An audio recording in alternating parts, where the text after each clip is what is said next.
dun, dun.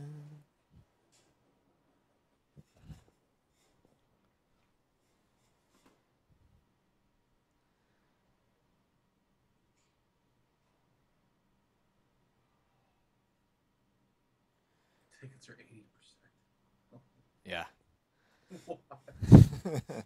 Crazy.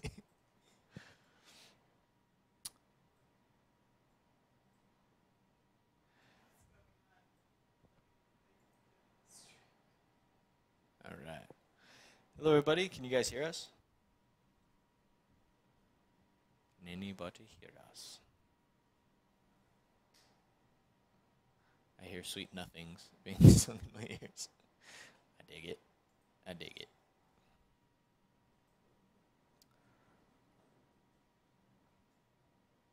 All right, so they can hear me. Jeff, do you mind talking? Can you hear us as in me as well? Ooh. Gotta love the delay on Twitch.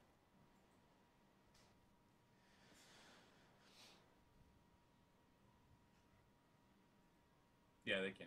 I got the stream up. Cool. Cool. All right. So now, Mariana, we can start.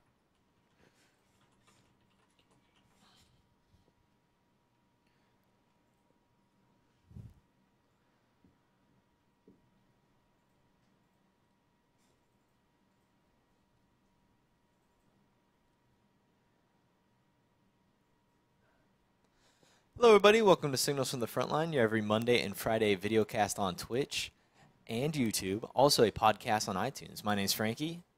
And I'm Jeff. Oh, where is he? I don't even see him. He's not even here. He is on the internet. You're in China? Good God. No, I'm chiming in, but okay. Why am I filling in for Reese, Frankie? So Reese decided to have a midlife crisis, you know? Again. Yes.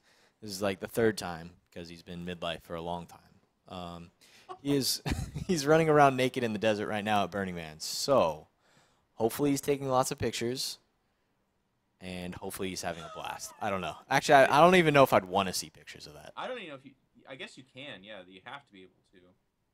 But he is. I don't know, guys. I don't know. The idea of going showerless for a week and hanging out in a desert where I guess like a big part of it is that literally when we were talking to people, they're saying, what is it called? That white dust, the particulate that literally sticks to you, and I forgot what it's called, but holy crap! Yeah, they said it's like an acidy like dust that like gets on your skin, makes it like crack. It's like terrible. You have to wash yourself with vinegar. I was like, ugh, that sounds not fun. Not fun at all. And they had a bug outbreak. They're having like it's just yeah. You know what? To each their own. There's people out there that they eat like cockroaches and maggots and stuff. So I'm not one to judge. If you want to go out and be naked in the desert and have sand in your dick, that's fine. Feel free. Relive those glory days, buddy. Oh, man. Relive those glory days. But yeah, so it should be fun. I'm leaving for Nova in 2 days, so that's pretty exciting. Going over to Washington D.C. And that is a legitimate reason to leave. That is, I'm not gonna have dust on my dick. I'm gonna be No. I'm gonna be fully clothed. It'd be very weird if you did. If it ended up that way. Oh my good God, this is exactly the same thing as Burning Man. This is great. 2 days though, so you leave Wednesday. Does the tournament start Thursday? Is that correct? Yeah. So the invitational starts on Thursday. I'm actually not sure of the whole schedule, but if I win all my games, I could end up playing 12 games of 40K that weekend. I know. I was just gonna ask you. That would be very brutal. You're not even like doing the I signed up for 5 events thing. It's just 2 events, 12 games possible. Yeah. That's a lot. That is yes. 12 games of 40K would be very tiring. By the last one, I don't even know if my mind will be working. Hopefully, it's just all muscle memory.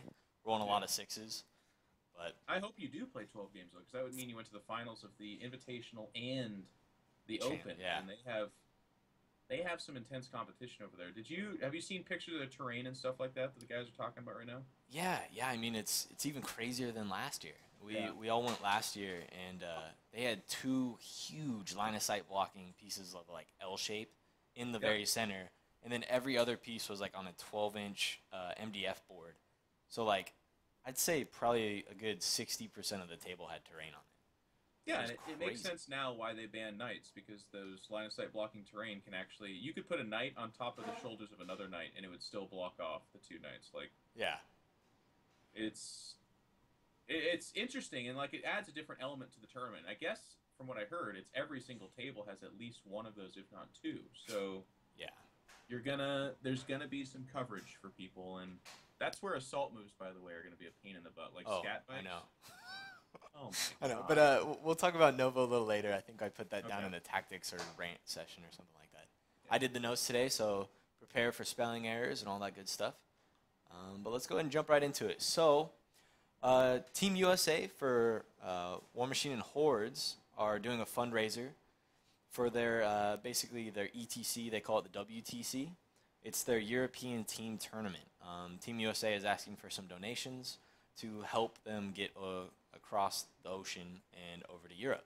So if you guys are interested in doing that and helping them out, Team America kicked ass last year. Yeah. We usually do really well in War Machine, but I think we won like everything, and I think our team only lost like 2 games in total. Yeah. So They I mean, dominated. good God, yeah, that's crazy, and it's the same thing as ETC. So it's like a 8-person or 6-person team. Each guy plays against somebody else, and then you pool up the points.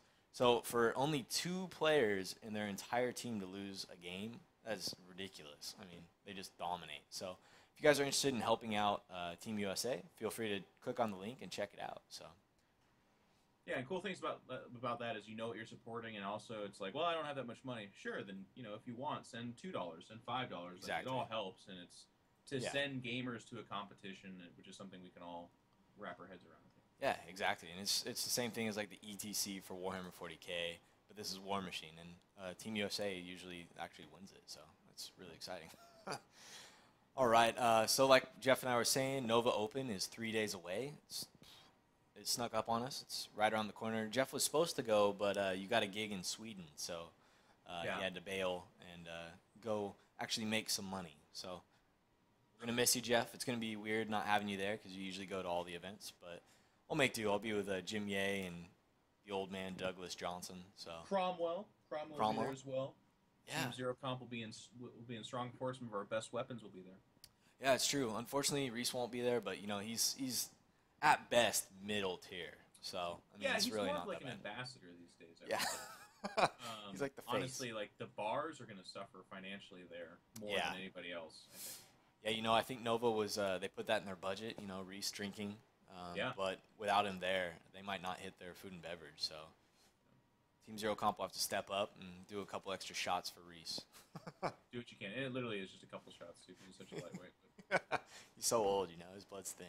it doesn't all that take stuff. much. But yeah, so Nova Open, they do like a charity raffle. I put up some of the pictures so you can check it out. We've got an Infinity Studio painted mini exclusive Maverick with boarding shotgun. This is a really cool model. I really dig it. Looks awesome. Yeah, and Corvus Belli painted it themselves, so it's going to be excellent. They've got some of the best artists in the business, so this The model dirt looks on the cool. tire, for God's sake. I know. Such good detail. Good God. And then Vampire Forever Young is the name of this bust. It's donated by Massive Voodoo's Roman Lapotte, I think is how you say that. But it's an interesting model. I'm not a big bust fan, but for you painters out there, this is probably something that you'd be really interested in. And the paint job is incredible, so pretty cool. Yeah, it's just one of the coolest things about Nova is that it actually hasn't always, since the beginning, I believe, it's always just been an excuse to raise money for good causes, and I think that's one of the coolest things about Nova for sure. Yeah, that, and you get to read like a short story every round, right? I think so. You get you get your money's worth. If you say Mike Brandt's name 3 times, by the way, he does appear, so you got to be careful. I don't know if there's enough room next to you. Watch out! Yeah, I know. Whoa, all right. Hey, we weren't talking any kind of crap on Nova. Don't worry about it. But no, Nova is a great event. If you guys ever get the chance to go out, check it out. It's a lot of fun, and like Jeff said, it's charity, so money goes to a good cause. All right, LVO 2016, the one that you guys have all been waiting for. 40K championship tickets are 80% sold out. That's ridiculous. That's after, 3 days? So It's mind-boggling. do not wait, guys. There's very few tickets left for the champs. If you guys are trying to scrounge together some cash, go ahead and just get the championship ticket. Don't worry about the con badge. Get the con badge later, and then you're set.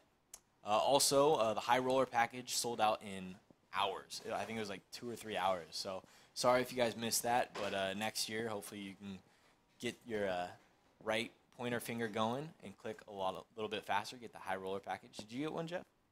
The high roller? No, Yeah. not this year. Nah. And then also the narrative only has a few spots left, so don't wait on that. If you guys are interested in taking part in the narrative is going to be really cool. Jeff, you didn't make it out to Feast of Blades, did you? Or not Feast of Blades, War Games Con. I was, yeah. Oh, yeah, you were there. Okay, yeah.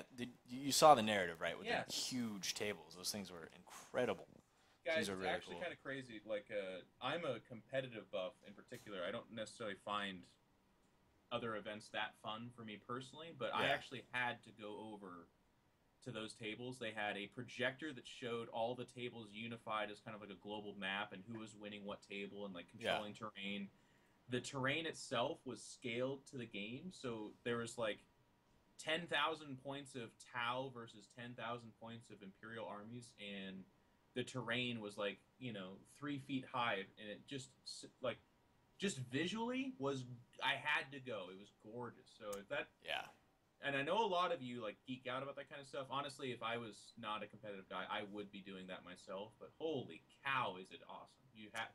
And by the way, like I have no stake in this. I'm not getting money from it or something. I'm literally just telling you, if that's something where you're like, wow, I do have 17 Titans or whatever. It's like, yeah, get your ass in that game. It's amazing. Yeah, no, I mean, it's like Jeff was saying, it's just like a spectacle, they've got huge tables, they've got the projector, updating the battle, it's going to be a blast, and they're going to take it to the next level in Vegas, so I cannot wait to see what that actually means. All right, upcoming ITC events, this is actually this coming weekend, so it's going to be September, 5th through the 6th? Or 5th through the 7th, sorry. So we've got Nova Open in Arlington, Virginia, right outside of D.C. We've got Celesticon, Fremont, California, and Paladin's Game Castle, September RTT, Bakersfield, California. Are you going to be making it out to that one, Jeff? Well, no, I was actually signed up you're gonna to be gone. Celesticon, Yeah. but then I just got this gig that's flying me out literally that day, so not this time. Dang. But yeah, it's you're cool. going to... If you're in the area, sign up. Like Celesticon itself is supposed to be a cool event, and then the missions are going to be a little bit different. Willow Ryder is putting it on, and she cool. is of the mind that ITC is really fun. So I think there is going to be like a ITC mission or whatever, but for the most part, it's a little bit of a mix, which is kind of fun for those that want something different. Yeah, that'll be a lot of fun. I know a lot of the team actually makes it out to Celesticon every year, so it's always a good time. They always have a blast. I think it's just a one-day RTT, right? It's RTT, 3 games, and like I said, the event itself, like Celesticon's a pretty cool con. It's pretty large. Yeah.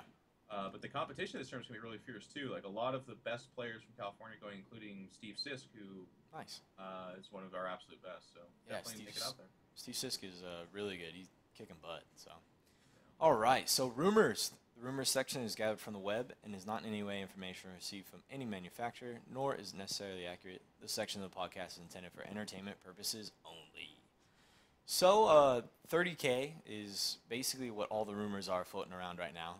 People are really excited. All sorts of different rumors coming out. Supposedly the box set is going to be called Betrayal at Calth, or Calth, I think is how you pronounce it. Not exactly sure. But it looks really cool. It's going to be a standalone game. It's going to be hex-based, supposedly. It's going to be a hex-based board game, which is interesting. I'm not sure how they're going to pull that off in a 40K realm, I guess it's 30K, sorry. So that'll be interesting. The 2 armies that are going to be inside the box are going to be Word Bearers and Ultramarines. I'm excited to see the Word Bearers. Hopefully they look different. I just read this book, actually.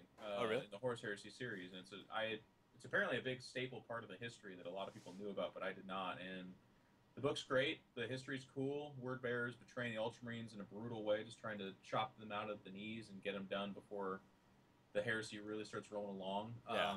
I liked Reese's comments. I think it was last week or maybe Friday about kind of, for a lot of people, they're like, oh, board game, that's not Warhammer 40K. And you're like, that's not what I do. But to be honest, like, it's a chance to see some unique models, hopefully, like you said, the Word Bearers, but also maybe it'll rope in some people. It's the little drip of Warhammer crack cocaine that gets people going. They're like, man, this game is really fun. And then they read something, they're like, holy shit, the story is really cool. And then all of a Yeah. sudden, they've sold their house, they're divorced, they've got a basement full of models that they're never going to assemble. But that's what we want. We want Yeah, them there. exactly. It's going to be the gateway drug, I think, to 40K. So that's really exciting. It's Yeah. simple enough that anybody can play it. It's got beautiful models, and it's a standalone game. I mean, you really can't go wrong with that. As long as it's at an affordable price point, I mean, I think they'll blow the doors off. So hopefully we'll get some new people in to 40K. But yeah, so they're saying that this box set's going to come out early 2016. So that'll probably be January, February. So that'd be pretty cool. Yeah. Let's see, it's going to be. They're also going to release other models besides the board game, and that'll be throughout that month. So it'll be a 1 month release.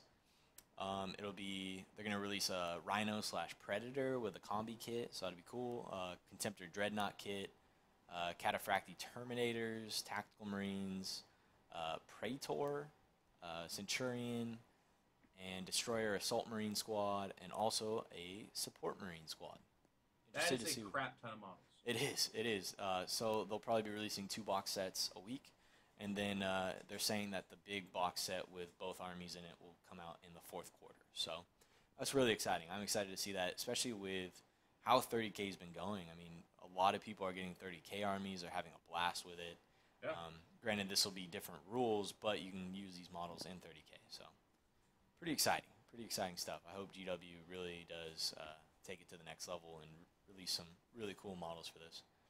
Yeah, there's a lot to be excited about. Yeah. All right. So no rant session, although that's Jeff's favorite section of the podcast. Potentially. I like you guys, like, when Reese has something to rant about and he gets all serious face in his part, it is the best part of the show. I love it. Reese is a no-nonsense straight shooter, and this is where he shines. But you guys have been so friendly lately. I know. Well, he like goes on rants, especially when you don't want him to go on a rant. So it's usually pretty funny. But yeah, we haven't had like a good rant, I don't think, since like 5th edition with Grey Knights. I think there was a rant every single episode about Reese just hating on Grey Knights. I think There's been some good ones, but maybe not as spirited as that. Yeah. We definitely lost some viewers from that, but it was definitely worth it. It was pretty funny. So, Tactics Corner, Nova Open. It is, for me, 3 days away. That's crazy. I've only gotten in, I think, 7 or 8 games with my battle company. I've lost a couple of them, but I think I've learned its limits. I'm feeling a little confident here. But like Jeff and I were talking about, if I do win all my games, I'm playing like 12 games of 40K. By that point, my brain's going to be mush. I'm not going to be doing much, but we'll see how it goes. I know round 1 I'm going to be playing against Chaos Space Marines and Demons. I think that'll probably be a really tough matchup for me. It's going to... Yeah. Yeah. Your army doesn't have any anti-psychers. No. Obviously, anti-airs, like you're relying on twin length and that kind of stuff. So Yeah. if you're facing a Helldrake, you're rolling for that immobilization, and with the grav amps on your grav cannons, that's fairly reliable. You could probably do that. The problem is you're gonna have limited time to do that because they're gonna be like, okay, which one's the grav amps? Yeah, we're gonna kill those guys. Okay, he's getting flamed now, and he's getting flamed. Yeah. And then of course the anti-psyker stuff, like they're just gonna be so invincible. It's gonna be kind of hard. Yeah, it's going to be difficult. I think he'll probably be running like a Screamer Star, and then I'll be facing against some Helldrakes. So like you were saying, I don't really have that great of anti-air, but, I mean, a lucky Grav Cannon could kill a Helldrake in one shot. So that's what I'm going to be banking on, some luck. I do have 40 Grav shots every turn, so potentially I could bring down 1 or 2 Helldrakes with some lucky dice rolls. And they're not the best at popping your transports. Like No. I've seen you comment on that a few times. Like, as long as you can stay in your transports, and if you drop a couple of those Helldrakes, like the other thing about these, invincible Screamer Stars and that kind of stuff is, against the Battle Company, this is what I like about the Battle Company so much. Yeah, you're going to be picking up models a lot, and it's going to be unfortunate. You're not going to even do a wound to them, and that's going to seem really debilitating. But at the end of the day, as long as you're on these objectives, and they're progressive objectives, so that's when your OBSEC really comes into play as well. Yeah, that's what I was reading some of the Nova missions, and what's really cool about it is you get to pick your mission each game. So say I'm playing against somebody with, let's say, no OBSEC. I could either play for the last turn, grab all the objectives, or I could play for progressive. I think most games I'm probably going to go with progressive, depending on how many OBSEC units my opponent has. I think the more OBSEC units that they have, they can deny me. I'll try to go second so that they have to jump on the objective first. I can try to shoot them off. Or I'll just play for the end game and just try to cripple as much of their army as possible and grab the objectives and get the points.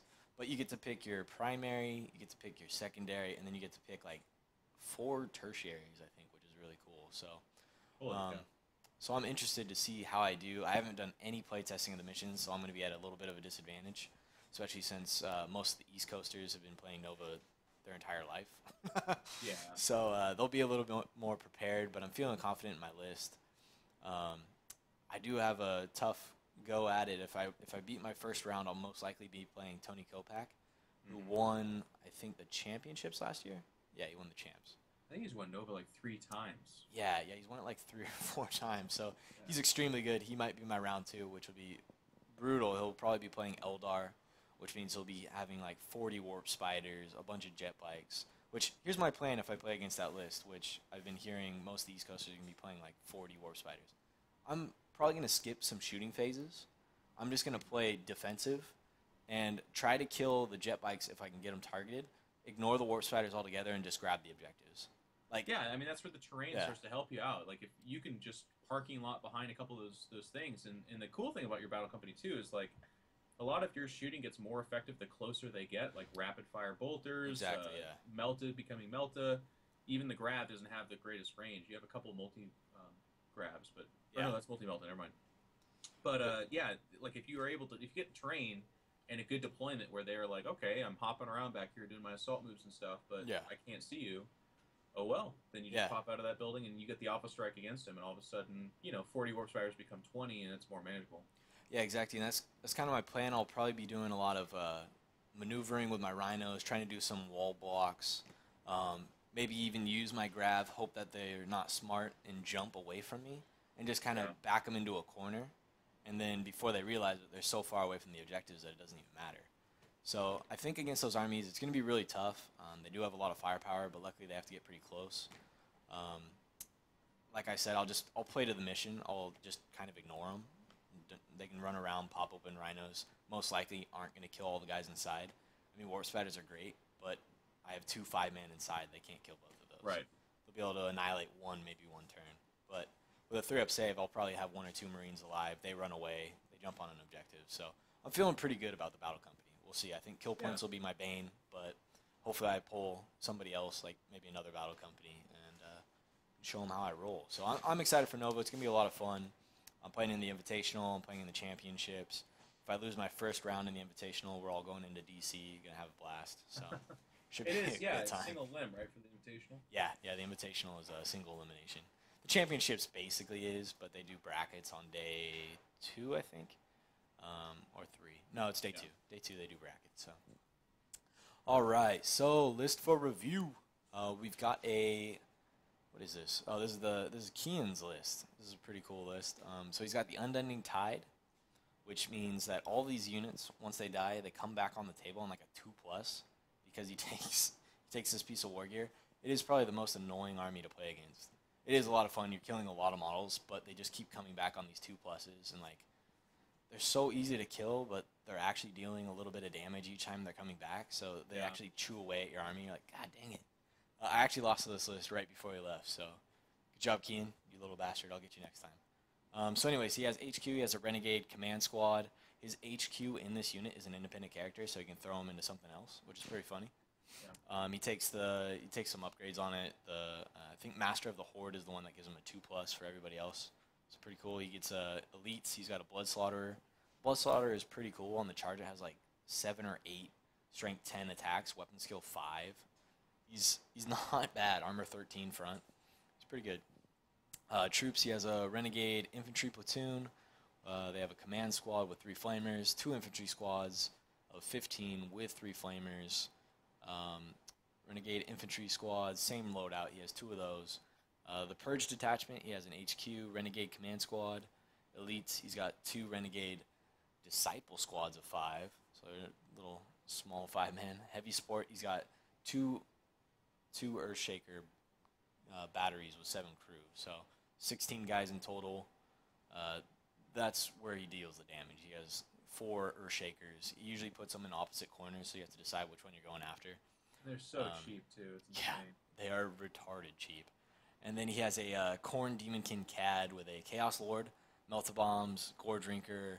He's decked out. He's on a Juggernaut. He runs with Flesh Hounds of 11. He also has a Herald of Corn, which he throws into one of the Earthshaker batteries to get Blood Tithe every time they kill something. And make it fearless. Yep, and make it fearless. Extremely good. And then he has 2 8-man Bloodletters with Banner of Blood. He uses these guys to deep strike in before the Blood Slaughterer, and then the Blood Slaughterer doesn't scatter when it comes in. Pretty cool tactic. And then he also takes 1 Helldrake. He's been down on the Helldrake. I don't know why, but it's super good. And then he also has an Aegis Defense line with a comms relay to get his reserves in. So it's an excellent list. He puts the Aegis up and then blocks off one of his Earthshaker batteries, usually with the Herald. And then on the other end of the spectrum, he puts in the 2 Earthshakers, and he usually defends that with his Hounds. So he actually has some pretty good tactics. The cool thing about the Renegades, too, is on a 2+, they come back in, and they outflank. So so he puts all of his objectives near the side of the boards, and then they come on. Well, do you have to deploy them as outflanking, or can they just literally come back as outflanking? They can literally just come back as outflanking. So they start on the table, and then when they die, they can come back outflanking. It's really good, and he's learning how to play it. He's having a lot of fun. My only critique I would definitely give all of your infantry guys crack grenades, because then you can actually hurt rhinos and all that stuff. When I played against him, he did have crack grenades on all of them, but in this list, he doesn't have them. So I would drop whatever you need to throw in those crack grenades, because they're so worth it. Play against a battle company, you just charge into his rhinos, kill them all, kill the guys. Really good. But this is an excellent list. These guys keep coming back. Unfortunately, they're on OBSEC, so if he's playing against an OBSEC army, they can grab objectives. But with this many flamers and stuff, you're going to be doing enough damage that you can chew away at people's armies. So this list plays really well to the ITC as well. Like, yeah. 2 deep striking individual units of Bloodletters, by themselves, not that impressive, but when you take into account that he's getting hit by Earthshakers, there's, just a flood of troops coming in that maybe aren't that scary, but they, like you said, they'll kind of chip away at you. All of a sudden, those Bloodletters do get off on the charge, or you waste a round of shooting and, like, the 5-up save gets hot, or they have cover save, something like that. Like, I'm really a big fan of armies that are so well-rounded like this. He has the anti-air in a form with the Helldrake, but it's also just good for the meta. I do like the Chaos Lord. I saw some comments when he played this army against Pablo that maybe drop one of the weapons on the Chaos Lord. You'll notice he has Gore Drinker and Axe of Corn. Yeah. It does give him +1 attack, and Kian was defending it, saying, like, one's better than the other for different situations. That may be true, but in an army like this, I don't know. He's the guy playtesting it, but just that's where I would shine a light to and be like, look, you're definitely going to be like, yeah, it's got these situations that are good, but I believe the weapons are quite expensive too, like 35 and 25 or 45, something like that. Like, in an army like this, it's almost an entire other unit of little guys that you could be adding, or giving them crack grenades like you talked about. So that would be something I would look at, because I feel like every time Juggerlords come on the table, they're either, like, really impressive in that match, or they get absolutely obliterated by somebody. Like, they're not the weather the storm kind of. You're not making an invincible Death Star, No, exactly, and especially with just one Lord inside of a 11-man Hound unit. You play against somebody with some Punishers or something like that, the whole unit's dead. So I wouldn't put that many points into it. I see some comments, people are saying drop the Lord, take another Herald. That might be better. You put the other Herald into the Earthshakers, and they're fearless, and you get to get Blood Tithe from that. That might be the better call. But the Lord with the Hounds is a good it's a good unit. I mean, it scouts forward 12 inches, and then you're a threat in their face that they have to deal with. So I'm definitely a fan of the unit.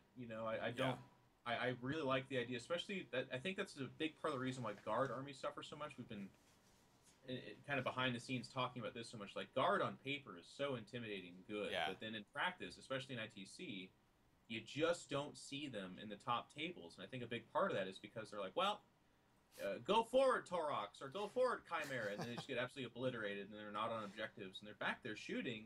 Yeah. But people are hiding behind line of sight blockers. They're getting cover saves. Like, they're doing what they can to endure. Mm-hmm. But what I like about this list is the dropping of the what are they called? Bloodletters. And then I also like, the Blood Slaughter, as silly as it is, and I know a lot of people are down on that guy too. He's kind of its own individual beat stick. Armor 13 in the front means that it's not the easiest to drop down. It's like a knight in that way. 5-up invul save, I believe, as well. Yep. And then with that unit kind of roving around, can it take on a Thunder Cav star? No. Can it take on a knight? Maybe. That's what I kind of like about that star. Yeah, it's the Blood Slaughter adds its own little unique twist on the list. Kian a lot of times will cover it with his guardsmen, which I think they give it a 3+ cover save if they're Yeah. guarded by the guardsman. So it's pretty cool. I dig it. But like you were saying, it is sad that Astra Militarum you don't see on the top tables anymore. And Not I as think much, for I sure. think the main reason is people just aren't used to playing the way that they have to play now. You know, the blob squads are extremely good, but now with all the objectives and stuff, you have to actually go out and grab objectives, which is not guard's strong point, especially if they're blobbed up. You know, you're Right. hitting terrain, you're moving super slow. It makes it a lot more difficult. But yeah, no, I'm excited to see how Kian does. Hopefully, I think he's coming to the LVO, so he'll be there with that list. And good luck, buddy. All right, guys, we'll go ahead and take some questions now. If you guys want to ask away, Jeff is commentating through Skype, through the interwebs. Thank you very much for tuning in, Jeff. I really appreciate it, buddy. Yeah, man. My pleasure. This would be very difficult by myself. I know some of you guys have seen me or heard me do the podcast by myself, and it's like a very lonely, sad, sad podcast. Tried and true, Frankie. But It's like, good God, I can't do this. as the questions roll in too, by the way, guys, I was just in San Diego visiting these guys, and unfortunately, I didn't get on stream for a game. But the good news is I'll be there in about 2.5 weeks, and we'll definitely get games on stream then. So it'll be fun. Like, yeah. Hopefully by then I'll have my battle company in hand, be able to play it fully painted. That'll be pretty Yeah. cool. And also, guys, I think we will be streaming a game tonight. One of our buddies, Ben Shamilmamur, is in town. He actually just came in the studio. So we will be streaming. I'm not sure about the time. Maybe around, let's go with 5 p.m. Pacific Standard Time. Sounds like a good time. So Just be gentle to him. He is a product of GTA joining the team, so he, he came in on the easy way, you know. he started on the bottom and he's still there. But Yeah. it takes time. Beat a wounded Grant to get on the team. A wounded Grant. Yeah.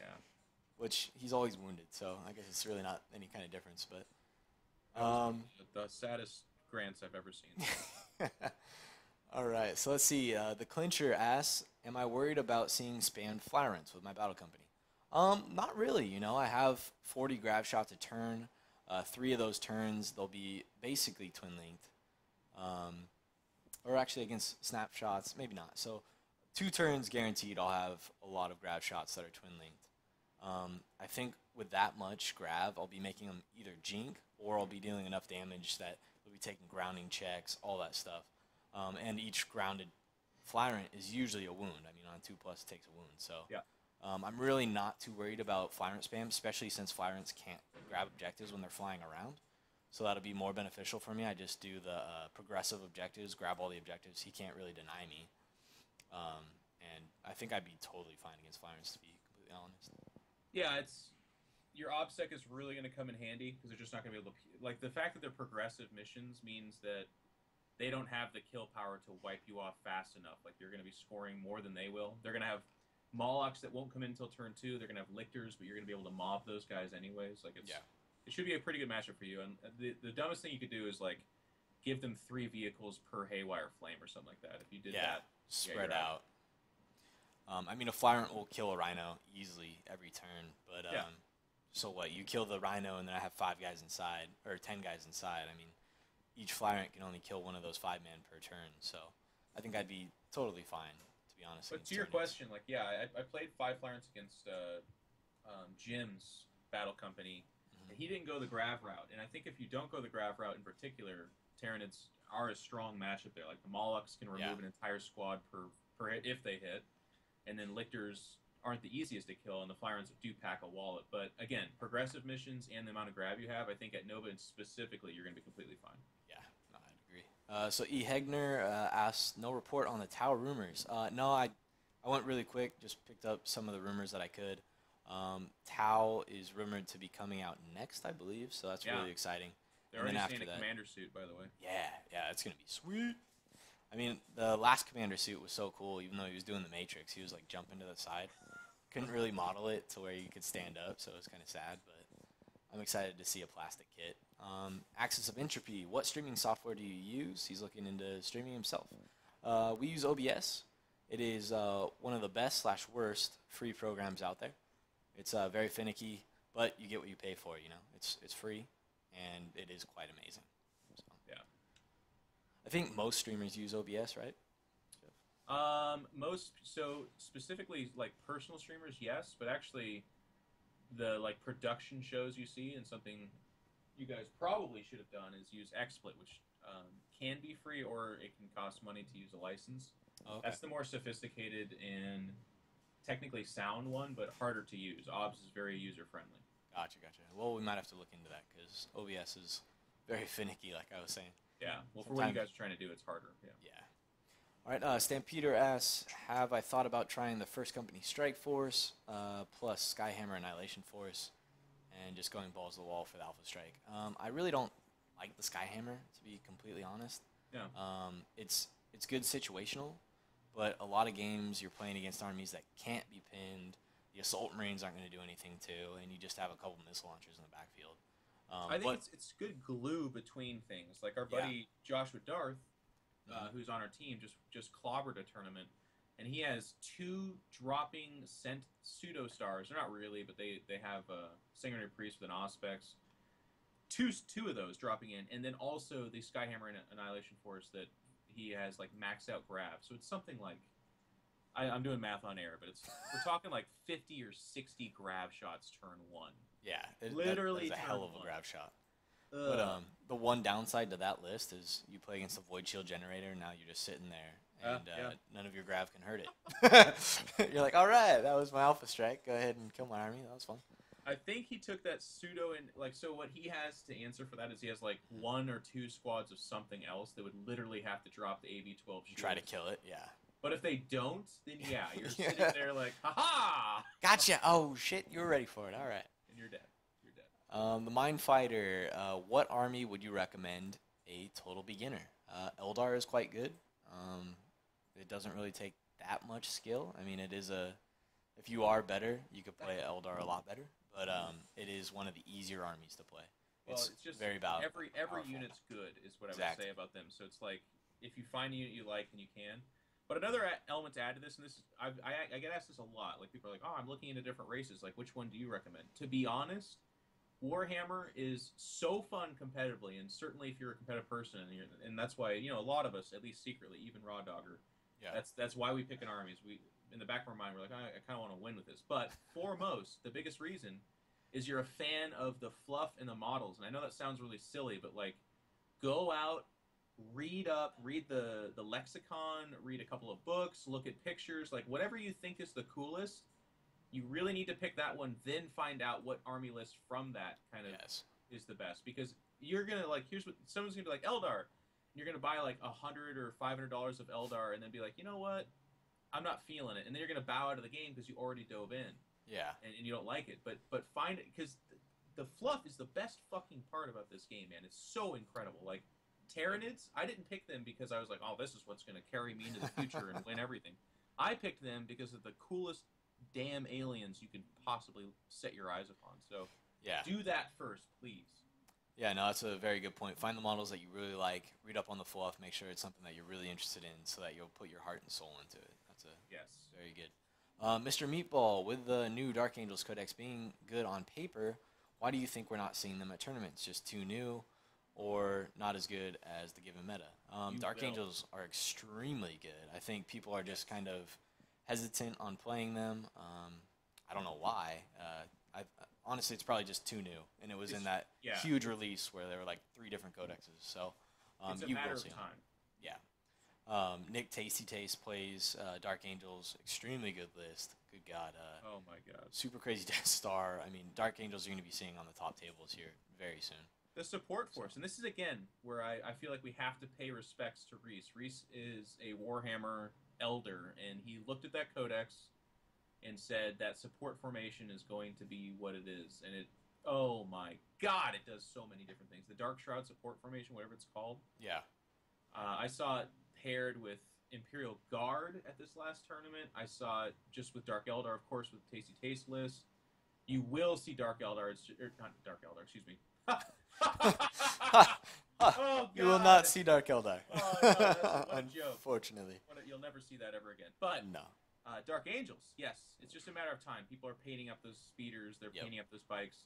You're going to be seeing Black Knights, and you're going to be seeing that support formation because arguably the Black Knights are the best troops in the game. They Oh, for sure. are They are incredible. amazing. The Black Knights are super good. So the clincher asks, basically, in the Nova format, you can play every game as progressive.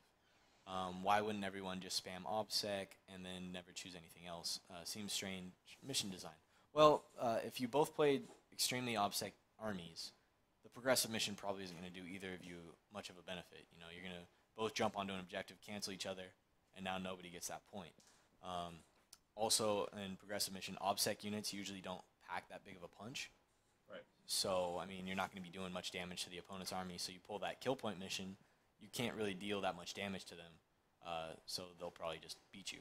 So And different playstyles too. The nice yeah, thing about Nova is, yes, you could pick progressive and you're scoring those objectives, but the way it works, which we haven't done a good job of going over, yeah, is if you pick jump on it at the end, that one is worth like, I think it's 3 or 4 or 5 points or something like that. hmm Whereas the progressive are like one per turn.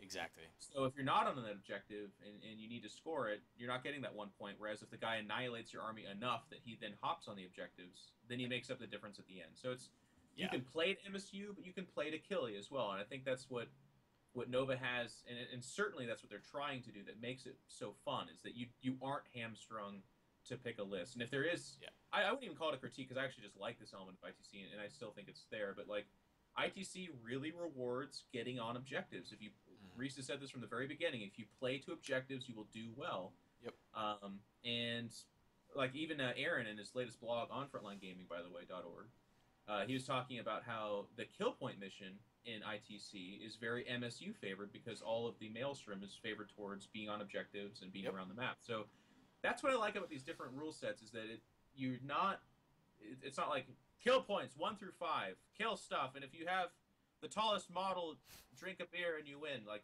it's not like that. Like you no, can play however you want. exactly. In progressive missions, there's nothing against it. I think they're really good, and I think OBSEC is extremely good in progressive, but so is non-OBSEC because you can kill all the other OBSEC units. So, like Jeff was saying, it's just the way that you play. Depends on matchups and all that stuff. So it's going to be a lot of fun. I'm excited. Laughter of the Gods. Reese mentioned that we're not part of the FAQ Council anymore. Going forward, what does that mean for those of us that use the ITC FAQ more broadly? So what it means is the FAQ Council was basically like Adepticon, a few other like big GTs. I don't remember all of them, but basically they only throw one event a year. They don't really need to update their FAQ until their event is like 2 months away. So it was just kind of becoming like a burden for them to come on because we need to update like every week or every 2 weeks. So we just decided to kind of part ways. I think Reese is still going to be on their FAQ council, help them out with theirs. But it just means for us, we're going to have our own kind of meetings, councils, decide what we're going to vote on and all that kind of stuff. Nothing will really change. It's going to be the exact same kind of format. The only difference is that like Adepticon and all those guys won't be a part of it. So really not that big of a change. It's just we need to make changes more often than they do. So Yeah. let's see here. Let's take maybe one more. Let's see. Can you? All right. So here's one. Maverick7717. Can you ever justify using Legion of the Damned in a tournament list, taking their actual detachment? No. Pretty I don't easy know. question. I don't know how about the. Oh, you mean like a full Legion of the Damned list? Yeah. No, No. no, absolutely not. But that being said, I actually never really understood why, for the most part, Legion of the Damned kind of fell from fashion very hmm recently.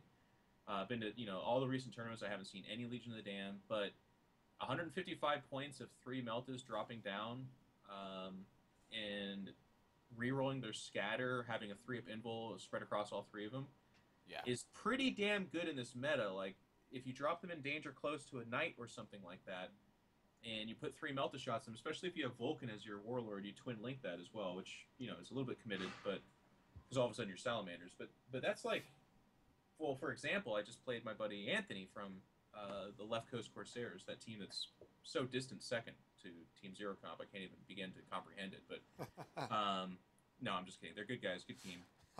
One unit dropped down, 3 Melta shots, 2 hits, 2 pens. I fail both 4-ups, 6-6, and it's just D3 plus 1 against Yeah. a knight. And even if just one of those goes through, if you do 4 or 3 hull points to a knight, that's a point to the secondary. But that's a gimped knight that's all of a sudden paranoid of everything.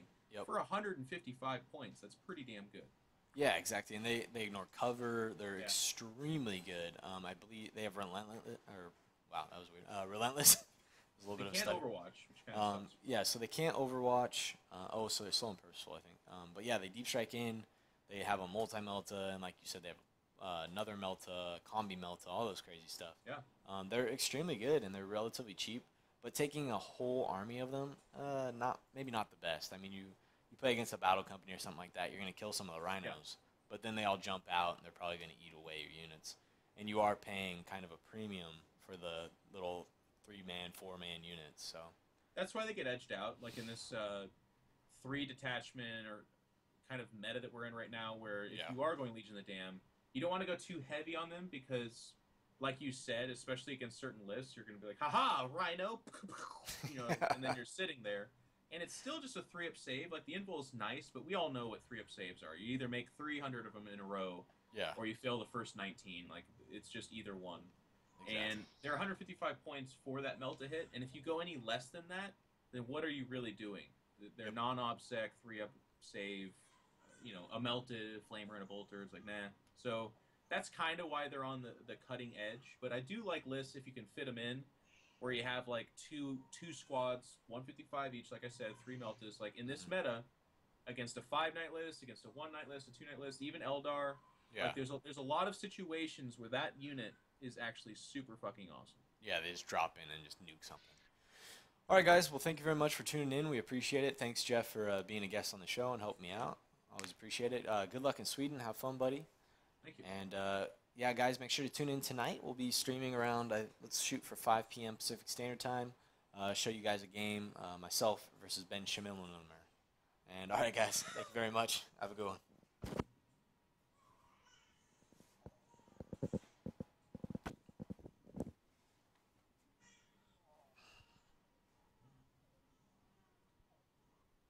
All right, buddy. Good show. Say hi to Ben.